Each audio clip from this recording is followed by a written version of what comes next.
नमस्कार। आइए शुरू करते हैं एक ऐसा सफ़र जो हर इंसान करना चाहता है, क्योंकि इस सफ़र में है लज्जतदार खाना। जी हाँ, मैं बात कर रही हूँ कक्षा 8 के पाठ जायके का सफ़र की। आज इस वीडियो में हम इस पाठ की व्याख्या करेंगे, लज्जतदार खानों के चित्रों के साथ साथ उनकी विधियों की बात करेंगे और कुछ रोचक तथ्य भी जानेंगे और साथ में करेंगे प्रश्नोत्तर। भारतीय भोजन पूरे विश्व में प्रसिद्ध है, ये आप और हम सभी जानते हैं। और यहाँ की परंपरा, सांस्कृतिक विविधता और अमृत तुल्य स्वाद का बेजोड़ संगम है। ये विशिष्टताएं आपको यहाँ पर दी गई हैं। यहाँ की परंपरा, सांस्कृतिक विविधता, अमृत तुल्य स्वाद और प्रत्येक क्षेत्र के अलग अलग व्यंजन और प्रत्येक व्यंजन को पकाने की अलग अलग विधियाँ। आप देख रहे हैं कि विदेशों में भी भारतीय भोजन इस कदर प्रसिद्ध है कि वहाँ पे सप्ताह के अंत में या अवकाश का जब कोई दिन होता है तो वहाँ पर विदेशियों की भीड़ लगी रहती है। तो ये सारी विशिष्टताएं जो समेटे हैं भारतीय भोजन, उससे ये बहुत प्रसिद्ध हो चुका है। प्राचीन समय से ही जब विदेश से व्यापारी यहाँ पर आते थे तो वो यहाँ के व्यंजन के इस कदर दीवाने हो जाते थे कि वो इसे बनाने की विधि सीखना चाहते थे। और कई तो यहाँ के जो गरम मसाले जो आप देख रहे हैं सामने, खूबसूरत से रंग बिरंगे गरम मसाले, उनको यहाँ से ले जाते थे ताकि वही तड़का, वही स्वाद वो अपने व्यंजनों में ला सकें। ब्रिटिश शासनकाल में सब्ज़ी में विभिन्न मसाले डालकर एक चीज़ बनाई जाती थी और उसे कहते थे कैकारी। और अंग्रेज़ों को वो इतनी पसंद थी कि उन्होंने इसे काट छाँट कर छोटा सा शब्द बना दिया और देखिए आपके सामने करी के रूप में वो शब्द प्रचलित हो गया। तो आज यूरोपियन देशों में करी भारतीय खाने का पर्याय बन गई है। गौर करने वाली बात यह है कि भारतीय व्यंजनों की ये विविधता इन्हें पकाने की विविध शैलियों के कारण है। देखिए, भारतीय व्यंजनों की विविधता से जुड़ी एक रोचक कहानी, आइए उस पर चर्चा करते हैं। हुआ यूँ कि जब ब्रिटिश सेना ने भारत में पैर पसारे तो उनके रसोइये भी एक ही व्यंजन के इतने रूपांतरों से चकित रह गए। इससे जुड़ी एक रोचक कहानी ये है कि सेंट्रल लंदन के एक मशहूर रेस्तरां में काम करने वाले अनुभवी शेफ विलियम हेरोल्ड को ब्रिटिश सेना के एक उच्च अधिकारी के व्यक्तिगत रसोइये के तौर पर नियुक्त करके भारत भेजा गया।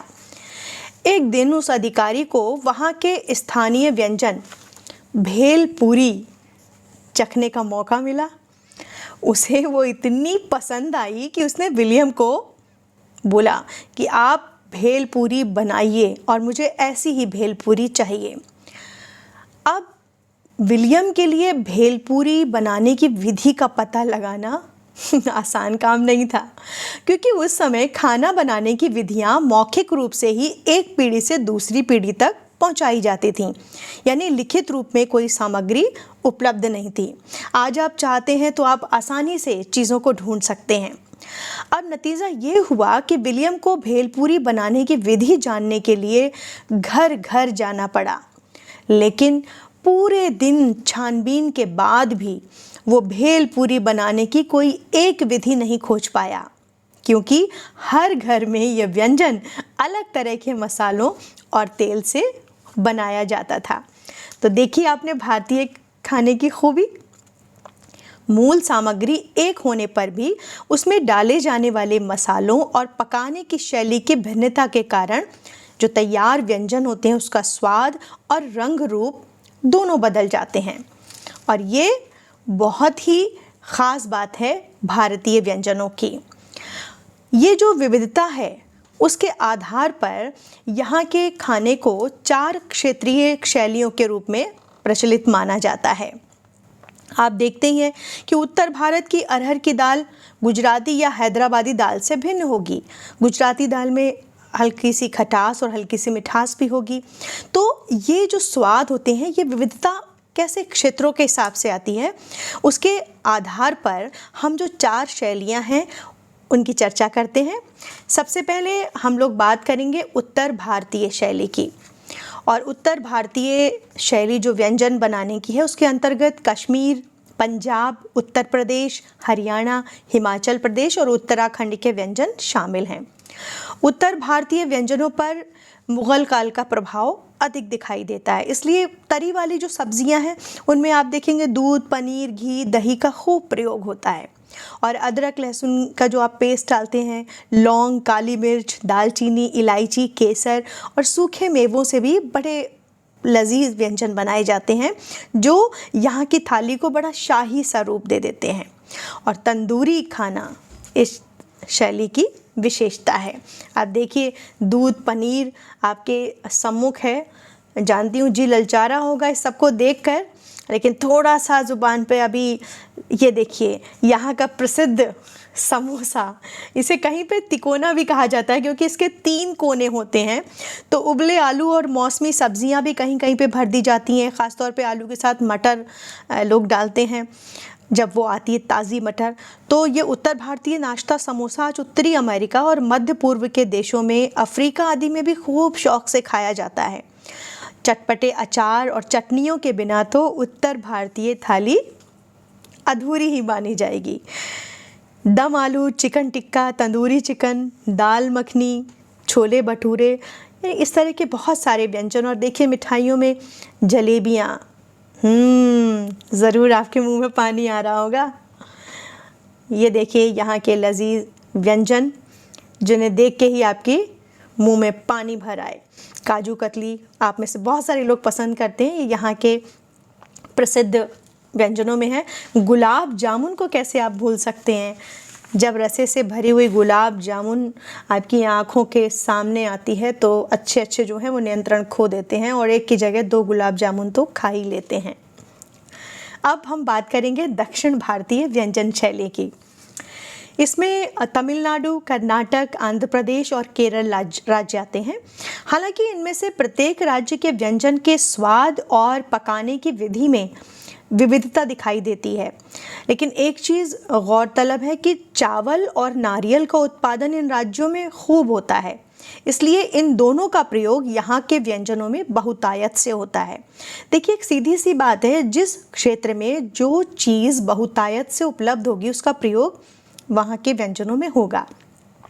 वहाँ पे जो तरी वाली सब्जियाँ होती हैं उनमें कसा हुआ नारियल या नारियल का दूध भी डाला जाता है। नारियल की चटनी भोजन का मुख्य अंग है और इतना आवश्यक अंग है कि उसके बिना हम लोगों को भी डोसा खाना थोड़ा अजीब सा लगता है। तो नारियल की चटनी का प्रयोग देखिए यहाँ पे सामने कुरकुरे करारे डोसों के साथ में नारियल की चटनी और सांभर आपको यहाँ पर दिखाई दे रहा है। यहाँ पे जो इडली है, सांभर है, इन सब चीज़ों में जिस तरह के मसालों का प्रयोग होता है उसमें ख़ास तौर पे भोजन को सुगंधित बनाने के लिए करी पत्ता डाला जाता है, राई डाली जाती है, सरसों के बीज डाले जाते हैं, काली मिर्च, दालचीनी, लौंग, ज़ीरा, जायफल, इलायची और गुलाब जल का भी प्रयोग करते हैं। और खट्टे करने के लिए व्यंजन को क्या करते हैं, इमली का प्रयोग बहुत होता है वहाँ पर, और हरी मिर्च भोजन को तीखा बनाती है। आप सांभर वगैरह खाएंगे अगर वो थोड़ा सा तीखा ना हो तो मज़ा नहीं आता आपको। तो डोसा, इडली, सांभर बड़ा, रसम, पोंगल, हैदराबादी बिरयानी को आप कैसे भूल सकते हैं। हैदराबादी बिरयानी देख के तो अच्छों के मुंह में पानी आ जाता है ना। ये देखिए हम आपको दर्शन करवा रहे हैं हैदराबादी बिरयानी के। और अब चलते हैं पूर्व भारतीय व्यंजन शैली पर। इसमें पूर्व भारतीय खाना विशेष रूप से मिठाइयों के लिए बहुत प्रसिद्ध है। और मिठाइयों में ये देखिए चमचम आपके सामने है, चमचम, फिर आप रसगुल्ला बहुत प्रसिद्ध हैं। तो संदेश, आपने जैसे सौंदेश बोलते हैं, वो भी बहुत प्रसिद्ध मिठाई है और बहुत स्वादिष्ट भी होती है, मैंने भी चखी है कई बार। पारंपरिक बंगाली खाना बहुत मसालेदार नहीं होता है, हल्के मसालों का प्रयोग करते हैं। और बंगाली करी में अधिकतर सरसों के दाने, ज़ीरा, फिर दही और काजू को पीसकर उसका प्रयोग करते हैं। तो दक्षिण भारत की तरह पूर्व भारत का मुख्य भोजन भी चावल है। यहाँ मछली के साथ में नियमित भोजन है कि चावल और मछली, माछी झोल, और बहुत तरह की बहुत विभिन्नता है, बहुत विविधता है यहाँ के खाने में और बड़े स्वाद से खाई जाती है। ये आप देख रहे हैं कि मछली के पकवान किस तरह से बनते हैं व्यंजन। अब बात करते हैं पश्चिम भारतीय व्यंजन शैली की। और पश्चिम भारतीय शैली में आती है गुजराती खाना, मराठी और गोवा। गुजराती थाली में मुख्य रूप से शाकाहारी व्यंजन होते हैं और नमकीन व्यंजनों में भी थोड़ी सी चीनी या गुड़ का प्रयोग करते हैं। घर का बना हुआ अचार, मेथिया बड़ा स्वादिष्ट होता है और खिचड़ी और छाछ यहाँ का मुख्य भोजन है। तड़के वाली दाल और भाप में पकी हुई सब्जियों से बने व्यंजन प्रमुखता से खाए जाते हैं। सेहत के लिए अच्छे भी होते हैं। देख रहे हैं आप, इदड़ा आपके सामने है, खमन, ढोकला, ये देखिए इतने स्वादिष्ट खाने हैं और उसके साथ साथ देखने में भी बड़े खूबसूरत होते हैं। उनके बनाने के तरीके भी बड़े नायाब होते हैं। तो ये सब आप देख रहे हैं। एक और चीज़ यहाँ पे ध्यान देने वाली कि ये जो राज्य हैं तीनों, इनमें तापमान कभी कभी 50 डिग्री सेल्सियस तक पहुँच जाता है। तो इसलिए खाना बनाने में इस चीज़ का ध्यान रखते हैं। तो शरीर को डिहाइड्रेशन यानी कि निर्जलीकरण से बचाने के लिए खाना बनाने में टमाटर, नींबू, चीनी, नमक का प्रयोग अधिक होता है। ये आपके सामने है। गोवा में जो समुद्री भोजन, मछली, झींगे आदि खाए जाते हैं, उसकी उपलब्धता अधिक है, तो वहाँ पर उसका प्रयोग ज़्यादा होता है। और यहाँ के लोग, शाकाहारी लोग जो हैं, वो भोजन में प्याज, लहसुन और मसालों का प्रयोग ना के बराबर करते हैं। है ना रोचक सी बात। तो व्यंजन शैलियों की ये जो विविधता है, इसमें एकता का प्रमाण भी मिलता है। अब आप सोचेंगे कैसे मिलता है?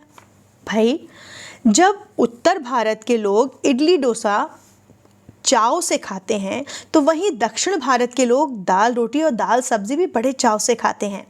गुजराती खमन ढोकले का स्वाद पूर्व भारत के लोगों की जुबान पर भी है। और बंगाली रसगुल्ले को चखने के लिए अब आपको कोलकाता जाने की ज़रूरत नहीं है, अपने ही शहर में आप उसका रसास्वादन कर सकते हैं। राजस्थान की कचौरी अब आपको हर जगह मिल जाएगी। तो यानी कि दुनिया के किसी भी देश में स्वाद प्रेमियों के लिए व्यंजनों के इतने विकल्प मौजूद नहीं होंगे जितने हिंदुस्तान में हैं।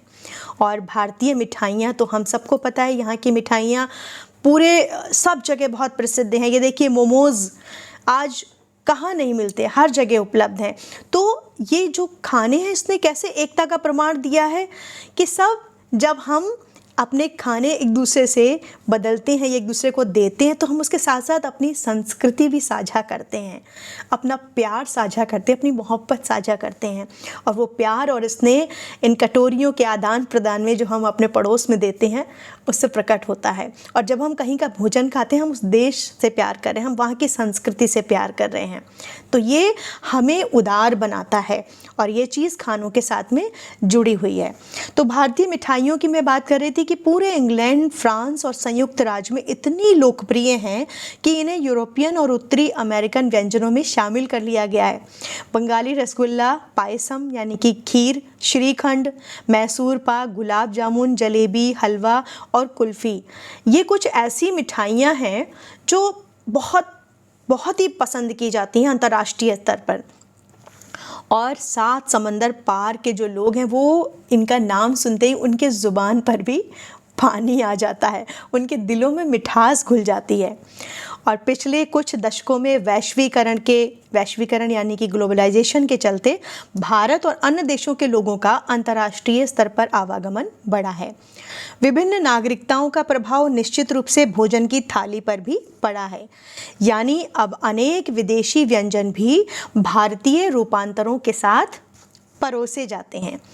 देसी चाइनीज़, आलू टिक्की, बर्गर, हर्बल पास्ता के रूप में विदेशी खानों के चटपटे भारतीय संस्करणों की खुशबू से मुंह में पानी आ जाता है।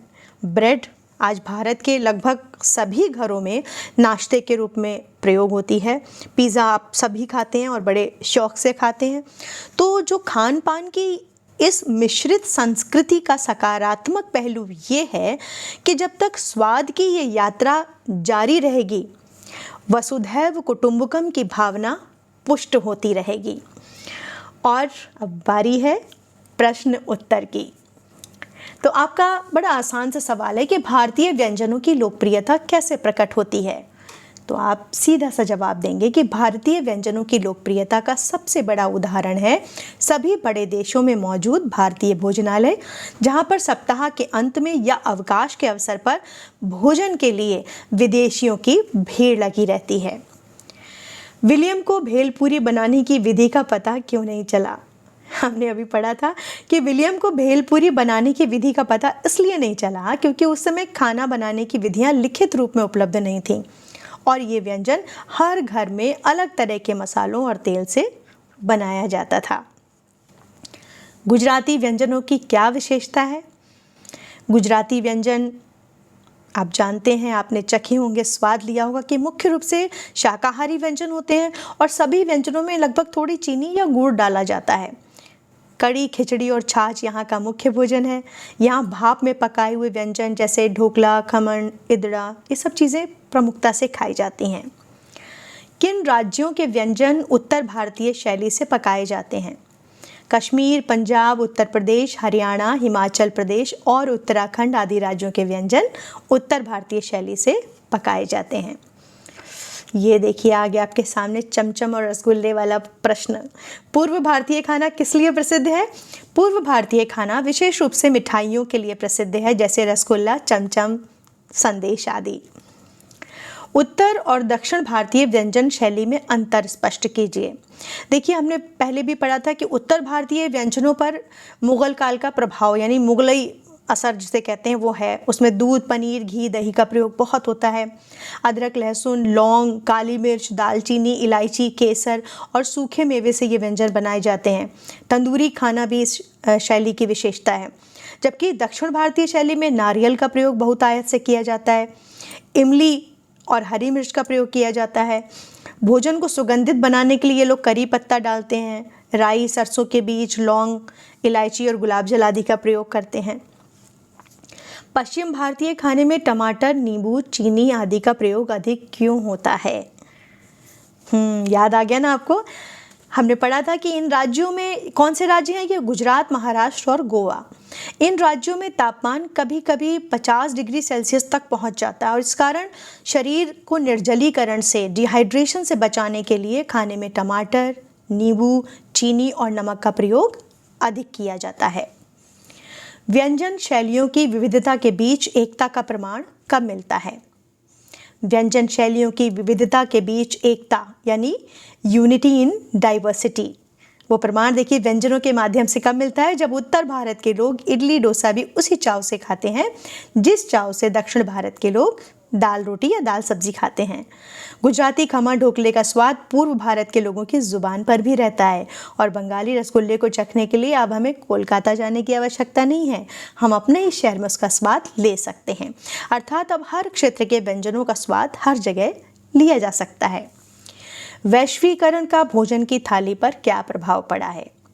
वैश्वीकरण यानी ग्लोबलाइजेशन का भोजन की थाली पर यह प्रभाव पड़ा है कि अब अनेक विदेशी व्यंजन भी भारतीय रूपांतरों के साथ लोगों को परोसे जाते हैं। देसी चाइनीज़, आलू टिक्की, बर्गर, हर्बल पास्ता के रूप में विदेशी खानों के चटपटे भारतीय संस्करण की खुशबू से हम आनंदित हो जाते हैं।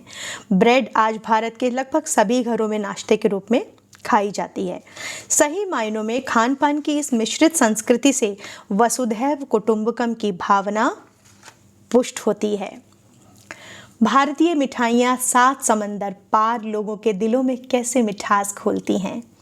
भारतीय मिठाइयाँ 7 समंदर पार अपनी विशिष्टता और लोकप्रियता के कारण लोगों के दिलों में मिठास घोलती हैं। बंगाली रसगुल्ला, पायसम, श्रीखंड, मैसूर पाक, गुलाब जामुन, जलेबी, हलवा, कुल्फ़ी, ये सब बहुत लोकप्रिय मिठाइयाँ हैं। अब जैसा कि हमने बात की थी वसुधैव कुटुंबकम की, यानी कि जब पूरी धरती को एक परिवार मान लिया जाए और जब ऐसा परिवार होता है तो प्यार भी होता है, तो रहे परस्पर मिलजुल कर जारी रहे जायके का सफ़र। फिर से आपको बहुत सारी शुभकामनाएं जीवन में आगे बढ़ने के लिए, और ये जायके का सफ़र जारी रखिए, खाते रहिए, लेकिन स्वास्थ्य का ध्यान ज़रूर रखें और मेरे चैनल को सब्सक्राइब करें। धन्यवाद।